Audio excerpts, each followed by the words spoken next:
guys, welcome back to another video from Car Help For You. So in today's video, as you can see just there, we're working on a Mercedes. This one's an A-Class and a 2016 plate. And the fault this one has is the steering wheel has completely locked up. So it's really hard. It's almost as if it hasn't got any power steering. It's really hard to turn, and when we kick the computer to it, it comes back to the ABS sensor in the rear left. Now, because it's England, it's the passenger side on this side. So all we've got to do is get the wheel off and just quickly change the sensor. Now, it isn't that hard to do, so I will just, cut to bits and make it a lot easier. This is the sensor in question. So this is where it plugs in, and I think that part maybe comes out. No, it doesn't. And that's the sensor where it goes into the back of the ABS, into the bearing. So hub bearing, sorry, yeah. So anyway, what we need to do is go ahead and get the wheel removed, which I've already got removed. You can see here, wheel will just come away nicely. So that's the wheel off there. And then the next part is locating the sensor and tracing it all back. What I'm going to go do is get something for my knees quickly. I don't want to be sitting on the floor for a long time. So I'll grab something for my knees and I'll show you where the cables are at. Right, so we're back. Just need to take this one bolt off here. It's like a hexagon shape. I will show you what it looks like once I've got it removed. Should have got my electronic ratchet, would have made this like 10 times easier. All in all, it's about a 5-minute job max. So all you want to do is go ahead and get this off. And I'll just be one moment, I've got a parts delivery. Right guys, so I apologise, I'm back. So this is the bolt here. So it's like a hexagon one, as you can see there. You can see there it's like a hex shape. And the tool that you'll need in question is E12, and that's what the front of the tool looks like. So once you've got that off there, if we just look inside of there, you can see that this will just wiggle out the way. So we wiggle this out the way, we've got the bottom of the sensor. So this is wiggled upwards. You can just pull the sensor out of this. So I'll put this down there. And now if we look back in there, you can see the sensor's just there. And literally all you need to do is just wiggle the sensor and it will come out there. And then literally just back trace it. So out of the first clip, just pull it nice and gently. Out of the second clip, out of the third clip. And then you want to take this arch liner off. So to take the arch liner off, it's just a couple of 10 mils. So you've got a 10 mil here, a 10 mil there, a 10 mil there, one up on top here, a plastic push screw here. Once you've got that off, I haven't undone the bottom one for the bumper, because what I can do, if I get our cameraman just to move away slightly, because loads of dust is going to come out.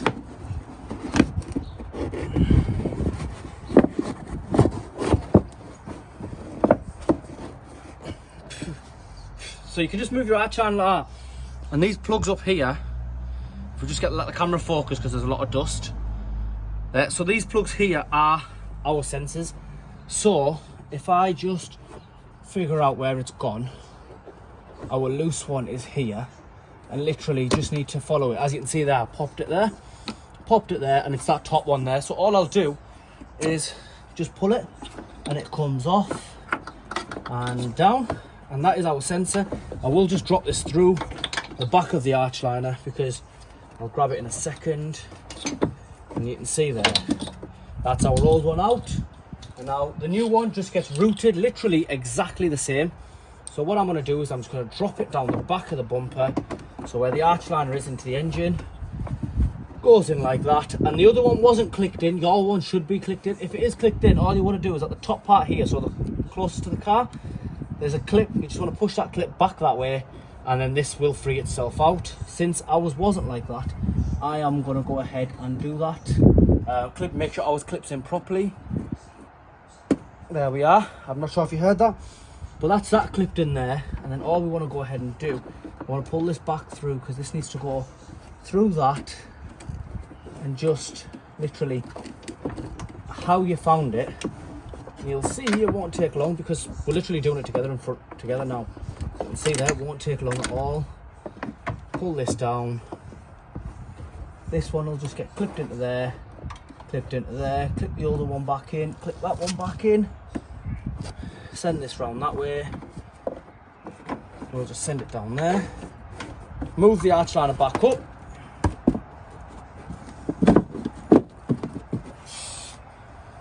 My apologies if the camera's gone back out of focus. So when I pulled it, I pushed it just here. All you want to go ahead and do is get it here, move this forward, it clips into there, just like that. Take it around the inside of here, just like that, and then everything should clip in nicely for you. So clip that in, clip that in. This rubber will get lined up here. You get this rubber lined up nicely here, and then this one will go back down there. So if we go back in, we should be able to just seat this one. I am just going to give that a quick little wipe because there's some dust there. Sensor nicely back into there, and then may need a little bit of a push. All you've got to do is just lightly tap it. That's that. Get the screw back on. Nope, screw doesn't go back on. See, even I can make mistakes. This needs to go back in. The way this goes is just put it underneath the wire. We're not going to clip it in anywhere yet. So if we go back to where the bolt is, our main priority is to get this bolted in nicely. So the way this was there was, how was it? 1 second. So I have fitted the sensor upside down. So again, we'll just take the sensor out. See, the sensor's gone in the wrong way. So now wiggle it and take it out. There we are. So this part is supposed to go upside down like this. So back in, and it'll go just nicely like that. And you can see this time I didn't have to use pressure. The other time I did, but because I tapped it lightly, I didn't break anything, so I had nothing to worry about.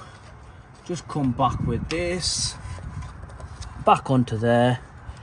On the plastic now, just want the plastic to get seated nicely. I can't actually see anything, which does make it a little bit harder for me because it's either the camera sees it or I see it. But if I put a torch there, that might even help you guys. So this should, you know, sit there, something like this. Get the bolt, and the hole should be at the bottom. And then a few turns by hand, and once you know that it's bit into it, literally get the ratchet onto it. So there we are. Turn the ratchet to tightening. So we'll just wait for it to get a little bit tighter.